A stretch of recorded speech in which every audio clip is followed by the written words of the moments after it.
Gandang umaga po muli sa inyong lahat. Disyembre na at malamig na ang panahon. At marami ka na rin nakikitang mga dekorasyon sa kalsada, mga kapag nakasakay ka ng jeep, nakasakay ka ng bus, mararamdaman mo na Pasko na nga dahil may mga awiting pamasko na inihahatid sa istasyon ng radyo, sa telebisyon, maging sa internet, TV. At may mga programa din na kung saan ay nagpapahiwatig na tumutukoy sa kahalagahan ng Kapaskuhan. So, nais ko munang bumati sa inyo ng advance Merry Christmas sa lahat.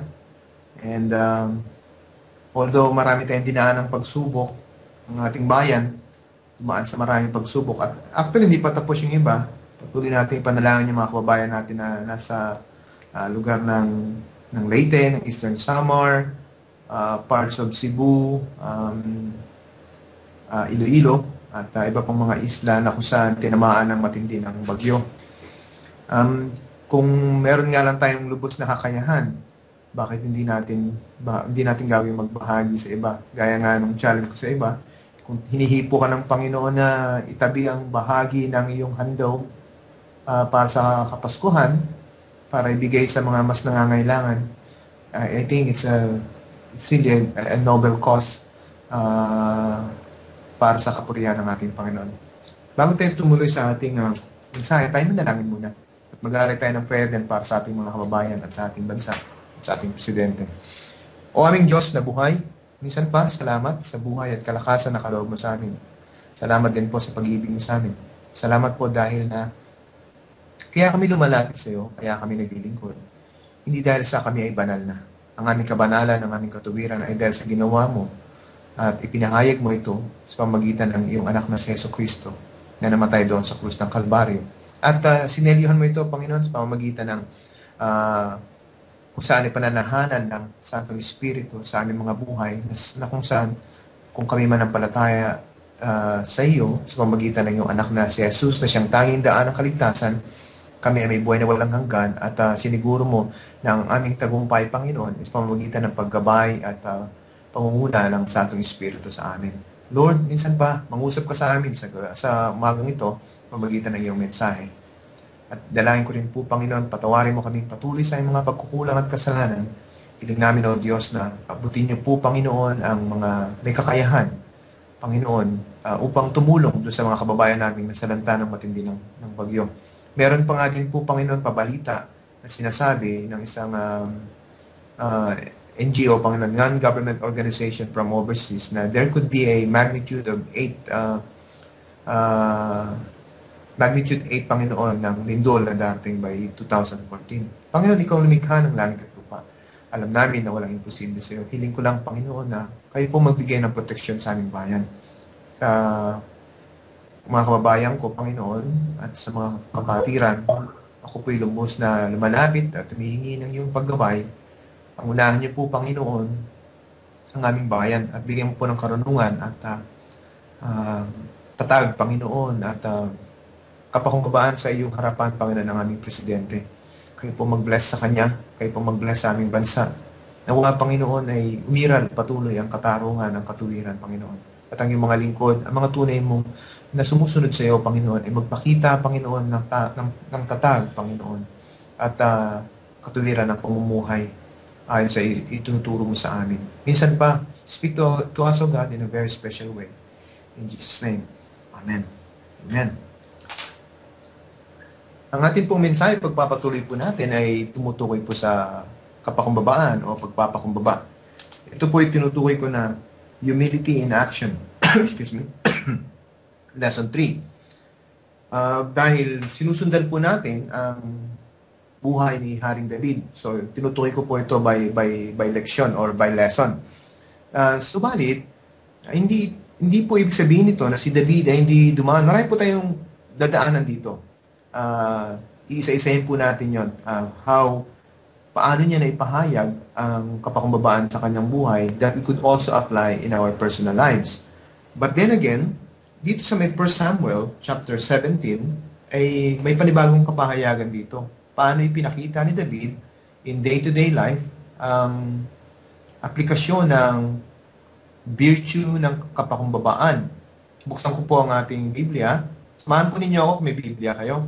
Sa unang Samuel, Kapitulo 18, 1 Samuel chapter 18, verse 17. Tingnan po natin doon.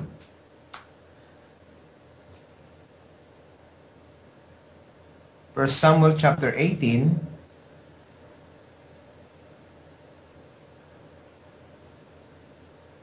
verse 17. Therefore, then Saul said to David, "Here is my older daughter, Merab. I will give her to you as a wife. Only be valiant for me and fight the Lord's battle." For Saul thought, "Let my hand not be against him, but let the hand of the Philistines be against him." So David said to Saul, "Who am I, and what is my life or my father's family in Israel, that I should be son-in-law to the king?" But it happened at the time when Merab, Saul's daughter, should have been given to David, that she was given to Adriel the Meholatite as a wife. In verse 20, now Michal, Saul's daughter, loved David, and they told Saul, and the thing pleased him. So Saul said, "I will give her to him, that she may be a snare to him, and that the hand of the Philistines may be against him." Therefore Saul said to David a second time, "You shall be my son-in-law today." And Saul commanded his servants, "Communicate with David secretly, and say, 'Look, the king has delight in you, and all his servants love you. Now therefore become the king's son-in-law.'" So Saul's servants spoke those words in the hearing of David, and David said, "Does it seem to you a light thing to be a king's son-in-law, saying, 'I am a poor and lightly esteemed man'?" And the servants of Saul told him, saying, "In this manner David spoke." Then Saul said, "Thus you shall say to David, the king does not desire any dowry, but 100 foreskins of the Philistines to take vengeance on the king's enemies." But Saul thought to make David fall by the hand of the Philistines. So when his servants told David these words, it pleased David well to become the king's son-in-law. Now the days had not expired, therefore David arose and went, he and his men, and killed 200 men of the Philistines. And David brought their foreskins, and they gave them in full count to the king, that he might become the king's son-in-law. Then Saul gave him Michal, his daughter, as a wife. Thus Saul saw and knew that the Lord was with David, and that Michal, Saul's daughter, loved him. And Saul was still more afraid of David. So Saul became David's enemy continually. Then the princes of the Philistines went out to war, and so it was, whenever they went out, that David behaved more wisely than all the servants of Saul, so that his name became highly esteemed. Amen. Now, gaya nga po ng ating pinag-aaralan, si David po ang main character ng ating mga lesson. And from him, his life, and even in his fall, meron din po siyang pagkakamali sa buhay. But then again, ayoko pong kitlin yung sorpresa, but iisa-isahin po natin yung mga pangyayari para makita natin po si David ay gaya din nating tao. Minsan kasi, pag akala nating hero, para bang hindi na pwedeng magkamali. Alam niyo, hindi po totoo yun. Pero, we can learn about the character of humility. Pero, dito po mas malalim ang ating tututukan. Ang tanong muna is, paano ang isang tagasunod ni Kristo o isang mananampalataya ng Diyos o Kristiyano sa ating pangkaraniwang katawagan ay mababantayan ang kanyang puso ng tunay na kapakumbabaan? Kasi pwedeng false humility ang umiiral sa buhay mo at hindi yung katotohanan Pero pwede rin na yung katotohanan ang umiiral sa'yo, yung sabihin, yung true humility. Tandaan po natin, gaya ng ating pinag-aralan ng sa unang lesson natin, ang true humility ay nagpapatunay na meron kang true wisdom. And true wisdom is coming from the Lord. So, meaning to say, meron kang relationship sa God. At ang Biblia ay hindi tumutukoy sa kung paano mo makikilala. Ang centrality po nito ay hindi patungkol sa iyo o patungkol sa akin. Hindi ito patungkol sa iyo about how you would know Him at kung paano mo siya mamahalin at kung paano ka magmamahal sa iba. Ito po ay reflection lamang. Ang katotohanan niyan, the centrality of the Scripture's message is God's divine inspiration revealing His unconditional love story towards His creation. Sino yung creation niya? Ikaw, ako, ang lahat ng bagay na narito sa lupa. The living things. Now, kung pagpapatuloy natin at susuriin natin, kaya po sasabihin ko sa inyo, ang pag-aaral natin ng salita ng Diyos, ang centrality nito ay hindi ikaw, hindi ako, kundi ang Diyos, ang kanyang pag-ibig, paano niya pinahayag ang kanyang love story sa atin. Dito sa may verse 17, nabasa natin kanina, no? Naglalarawan ng character of humility ay if you have this character, if you have this true humility in your heart, you can win God's favor. Alam niyo ba, nung sinabi ni David ito, babasahin ko sa NIV version.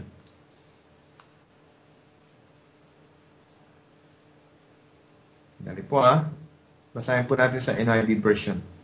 Sa Old Testament, unang Samuel, Kapitulo 18,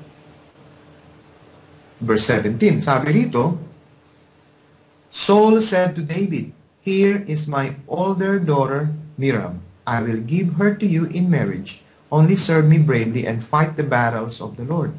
For Saul said to himself, I will not raise a hand against him. Let the Philistines do that.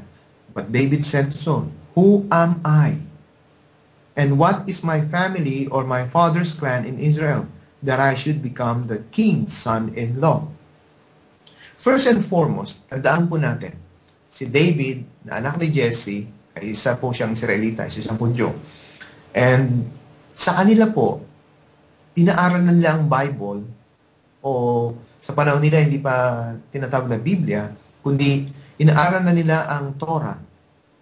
Kasi yun ang nasa kanilang panahon na yun, inaaral nila ang Torah at ang ibang mga inspired na mensahe, maging kung saan ay mula pagkabata, ito'y kanilang inaaral na mabuti.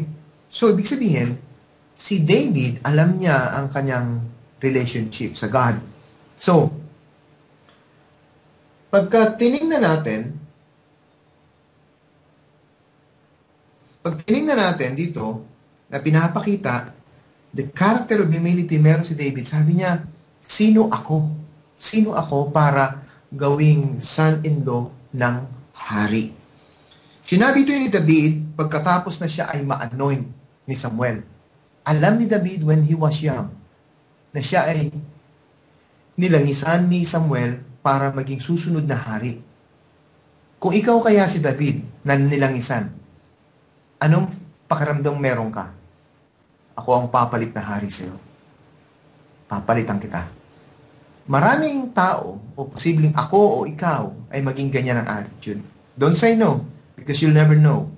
When Satan attacked the heart of man, anything is possible pag hindi ka nagpantay at hindi mo iningatan ang iyong sarili sa iyong paglalakbay bilang isang tao.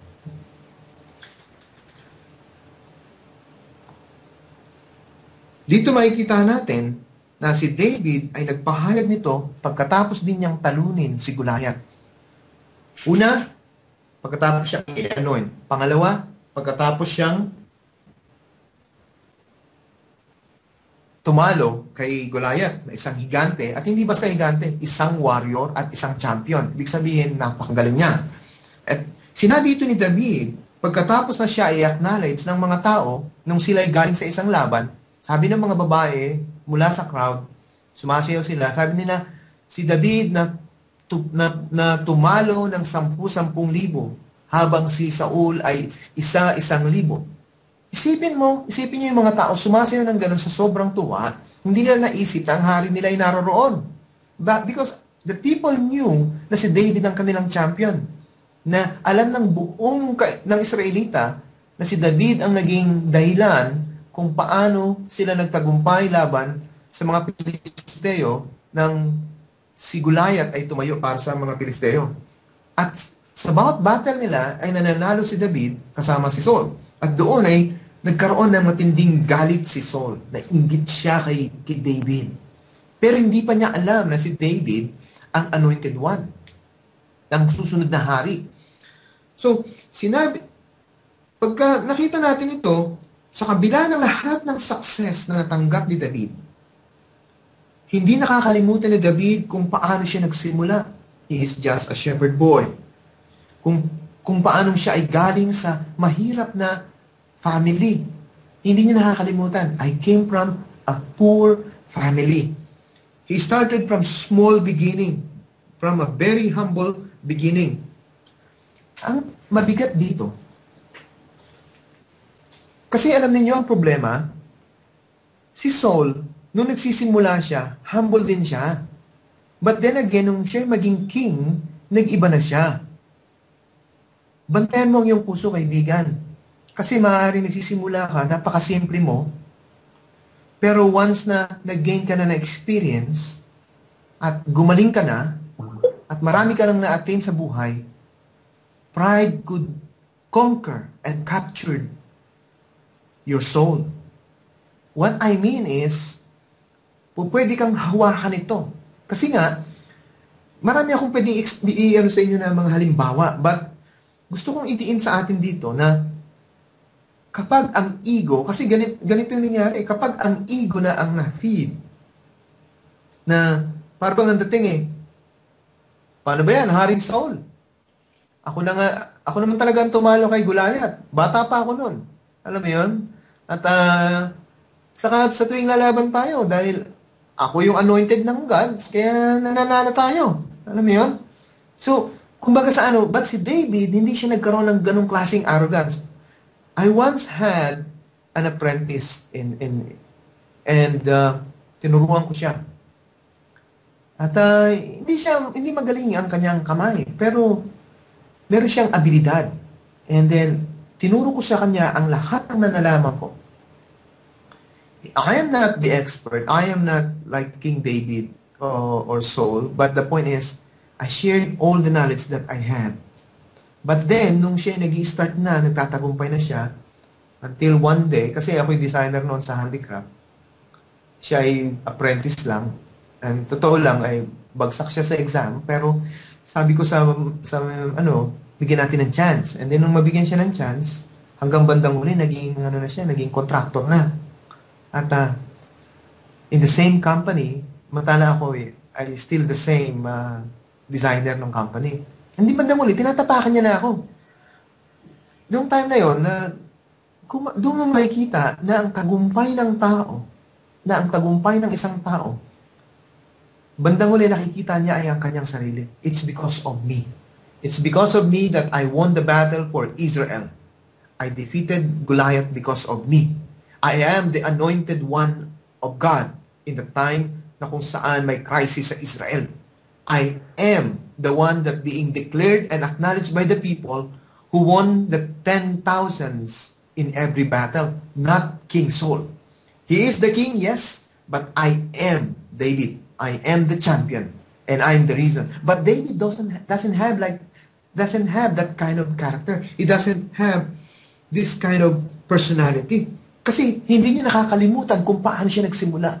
Hindi niya rin nakakalimutan sa buhay na ang Diyos ang pumili sa kanya.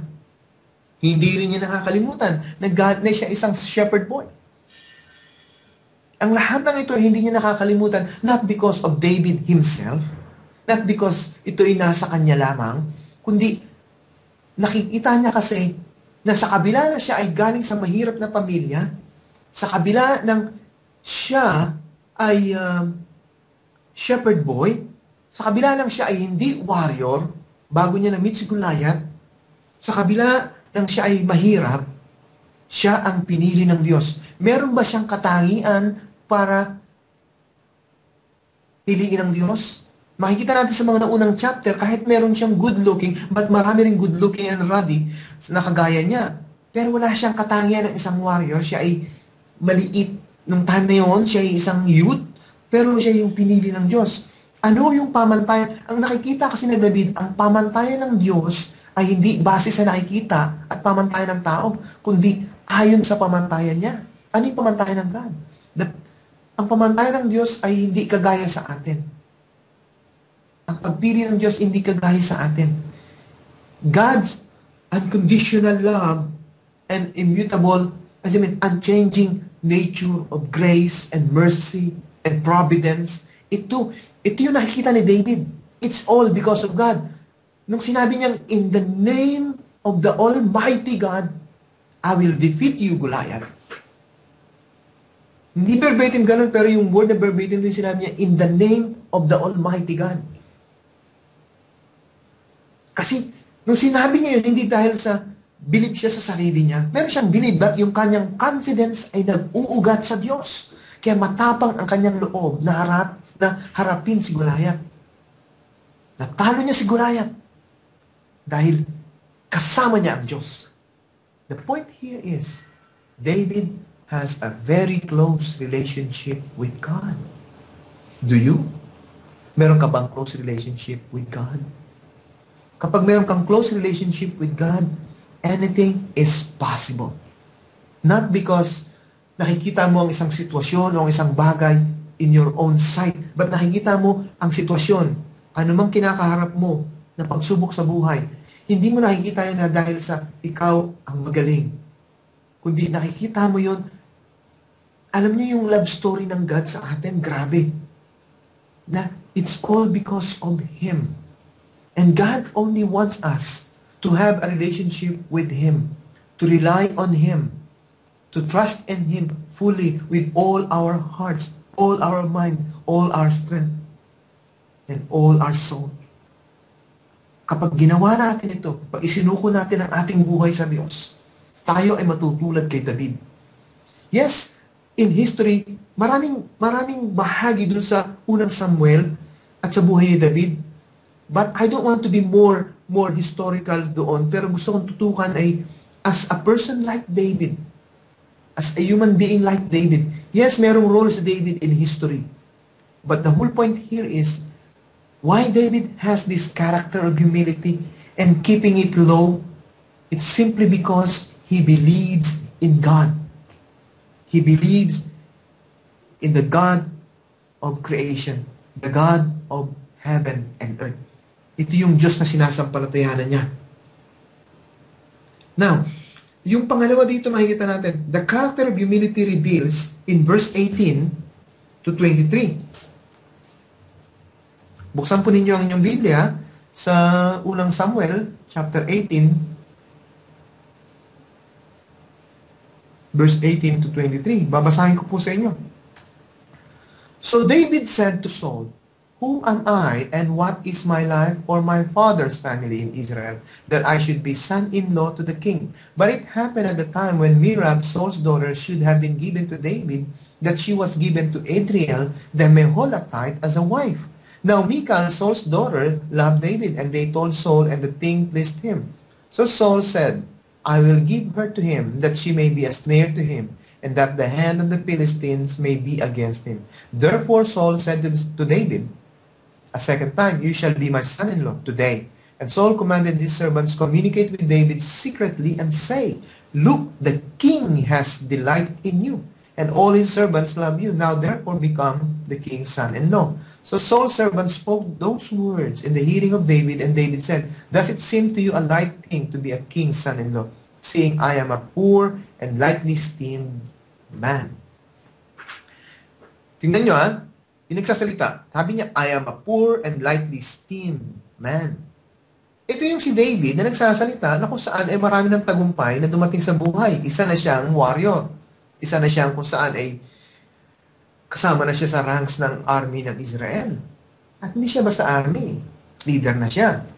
Pero, yung kanyang, the way he described himself ay hindi mayabang. Why? Because nakikita niya ang lahat in his personal life.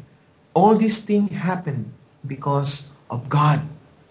Because God anointed me. Because God had chosen me.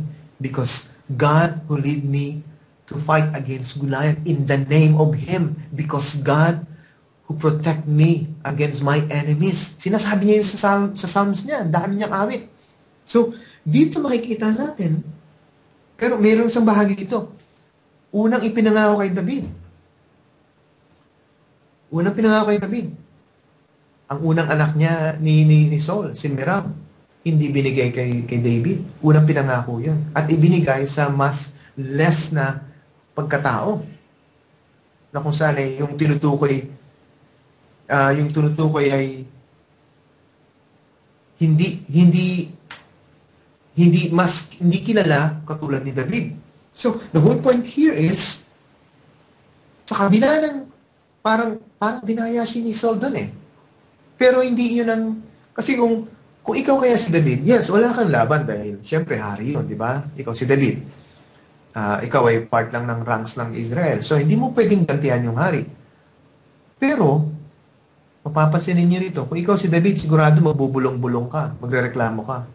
Hindi niya naisip na kaya kami nanalo nung sa laban ng mga Filisteo dahil napatay ko si Goliath eh.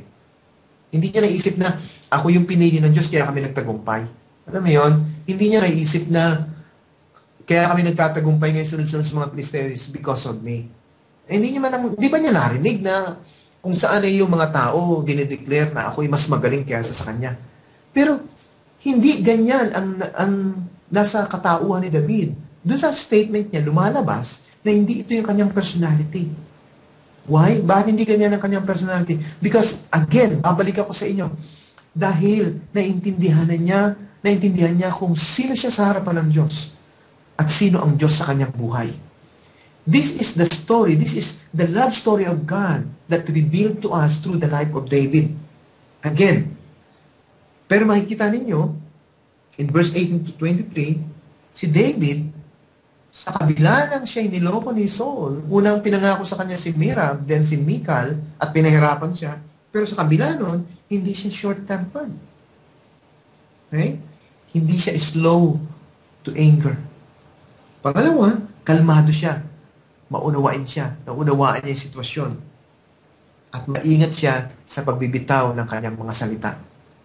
Ito yung mga patunay ng isang tao ay merong kapakumbabaan. Pansinin mo, kapag hindi ka pa ganun kabilib sa sarili mo, di ba? Maano ka kalmante ka pa. Pero kapag marami ka ng attainment, para bang iba na yung angas mo, ano? Iba na yung astig ka na eh. Kasi marami ka ng pagyayabang. But then again, do we really have to boast about what we achieved in life? Do we have to tell to the people na ganito ang nagawa ko, ganyan ang nagawa ko? Honestly, huwag mong pangarapin na palakpakan ka ng tao. Kasi merong isang tao na sinabi ng mga tao na parang Diyos ang nagsasalita at inangkin niya yung honor, inuud siya at the moment. Ibig sabihin, namatay siya. God allowed him to die so soon because inangkin niya yung glory na dapat belongs to God. When people praise you of what you have done, secretly in your heart, sabihin mo, o kung ikaw nililid ng God, praise you, Lord. Thank you, Lord. When they praise you, sabihin mo, thank you. And then, deep inside, kasi pwede mong dayain sa lips eh. Deep inside, sinasabi mo, Lord, I praise you for all the things that you've done in my life. Because of you. Because you love me. You first loved me. You have chosen me. You anointed me. You protect me. You love me so much, oh God. And your grace and your mercy are never ceasing. Alam niyo kung ano pa? Nidadaanan tayong buhay ni David nang siya nagkasala. Pero sa kabila nang siya nagkasala, pinakita doon ng Diyos kung gaano katindi ang kanyang love kay David na pwede niyang i-express sa iyo at sa akin. But only need to start this with Him is love the Lord your God with all your heart, with all your soul, with all your mind, and with all your strength. And love your neighbor as you love yourself.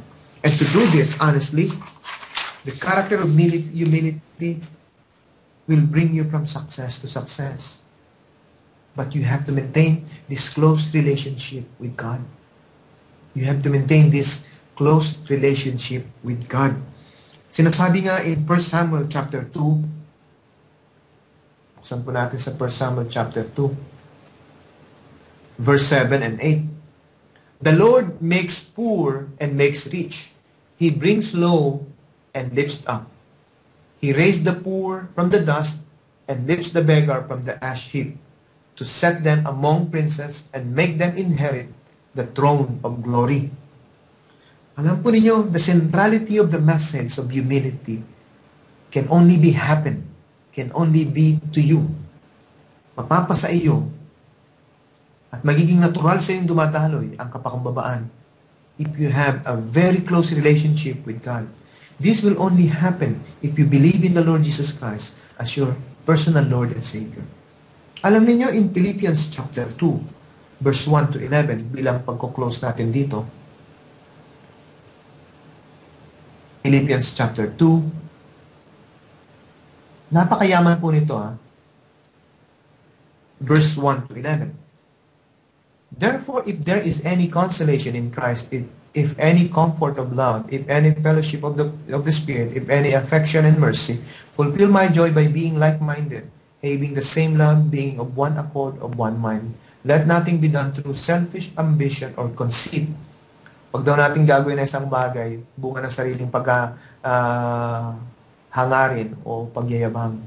But in lowliness of mind, kapakumbabaan, let each esteem others better than himself. Let each of you look out not only for his own interest, but also for the interest of others. Let this mind be in you, which was also in Christ Jesus, who being in the form of God did not consider it robbery to be equal with God, but made himself of no reputation, taking the form of a bondservant, and coming in the likeness of men. And being found in appearance as a man, he humbled himself and became obedient to the point of death, even the death of the cross. Therefore, God also has highly exalted him and given him the name which is above every name, that at the name of Jesus every knee should bow, of those in heaven and of those on earth and of those under the earth, and that every tongue should confess that Jesus Christ is Lord, to the glory of God the Father. So very clear dito, in Philippians chapter 2, verse 1 to 11, na kung saan dinidiin dito. Mapapansin ninyo, tinutukoy niya ng una, dapat naging like-minded kayo, magtulungan kayo, huwag kang gagawa para sa sarili mong hangarin, bunga ng kayabangan. So kung gumagawa ka, alam mo yun, parang ganito yan Pag tumulong ka sa iba, huwag mo ipagmayabang na tinulungan ko siya. Ano yan? Alam ng Panginoon na nakakita sa atin na you did something good for others. You know, if it really pero kung normal sa puso mo na share, I share this, ganyan, pero walang yabang, normal lang yun. It's okay. The whole point here is this. Mapapansin ninyo, in chapter 2, verse 1, hanggang verse 5, dinidiin kung paano that we should act. And then all of a sudden, it jumps to Jesus. Because honestly speaking, you can never be humble if you don't have a close relationship with God na nagtuturo na ang mayabang ibinababa at ang nagpapakumbaba ay siyang tinataas. Pero, sabi nga doon, kung ang true wisdom galing sa Diyos, kasi may false wisdom at ang true wisdom at ang kakambal ng true humility is wisdom. Now, kung meron kang wisdom from the Lord, kung naintindihan mo ang relationship mo sa God at ang katayuan mo, ang kanyang love sa iyo, honestly, doon mo mararamdaman at dadalo sa iyo at magiging normal sa buhay mo na kung saan ibabahagi mo yung love na ito kasi naiintindihan mo yung love ng God. So meron kang humility sa puso mo. Yung confidence mo na sa Panginoon, yung trust mo mataas. At dahil doon, you walk in life with gladness in your heart because you understand that without God, I am nothing. But with God, I can do all things. And remember this, brothers and sisters. I can do all things through Christ who strengthens me. Believe in the Lord Jesus Christ. You and your household will be saved. At ang sinasabi sa 1 John chapter 5, verse 10 to 12. Tandaan natin, dinidiin doon simple lang. Ang sino mang pinananahanan ng anak ng Diyos ay may buhay na walang hanggan. At ang sino mang di pinananahanan ng anak ng Diyos ay walang buhay na walang hanggan. So, if you want to be victorious in every battle. Once you believe in the Lord, hindi mawawala ang pagsubok. Hindi mawawala ang problema. But isang sigurado, kasama mo ang Diyos. Meron kang relationship sa Kanya. And because you are chosen by God and you have a relationship with God, you can do all things through Christ who will strengthen you. Purihin ang Panginoon. Pagpalain ka niya. Tayo manalangin. Aming Diyos na buhay, salamat pong muli sa iyong mensahe sa amin. Ang tunay nga, Panginoon, tinuturo mo sa amin na ang character of humility, O Diyos, ay dapat na normal na dumaloy sa aming buhay. The character of humility really wins your favor, na gaya ng pinakita ni David, Panginoon, because he understands, and we understand now, that without our relationship, it's impossible for us to win the battle, O God, dito sa lupang ito. And also, pinakita mo sa amin na tunay na kapakumbabaan ay mahinahon, maunawain, hindi mabilis magsalita, at maingat sa mga pag-iisip. At Panginoon, patawarin mo kami kung kami ay naging mayabang. Linisin mo ang aming buhay at kayo po manguna sa amin. Maghari ka sa amin, Panginoon, at ang Santong Espiritu ang kumilos. We want to be overcomer, successful, Panginoon, sa bawat battle ng buhay. And we will not be victorious unless na kasama ka namin. Samahan mo kami, pakialaman mo ang aming buhay, Panginoon. Kung may temptation, bigyan mo kami ng karunungan makita ito at kalakasan. Kung kami mahuhulog, O Diyos, pakialaman mo kami, Panginoon, sagipin mo kami, O Diyos. Tulungan mo kami sa lahat ng pagkakataon. Ingatan mo kami, O Diyos. Pinupuri ka namin at pinapasalamatan. Sa ngalan mo lamang, Jesus. Amen.